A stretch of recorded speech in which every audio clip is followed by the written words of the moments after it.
好，回刀的车现在起刀锋，终于被担在刀锋上，前后左右都不能走。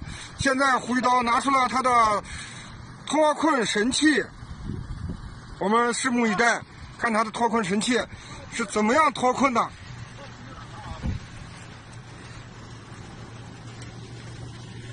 现在安装脱困神器，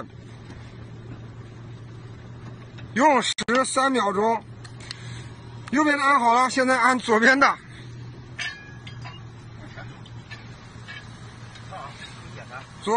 左边的脱困神器，安装脱困神器，用时3秒钟。现在准备上车试试脱困神器的神奇，见证奇迹的时候到了。脱困神器，哇！脱困神器真的能脱困哎！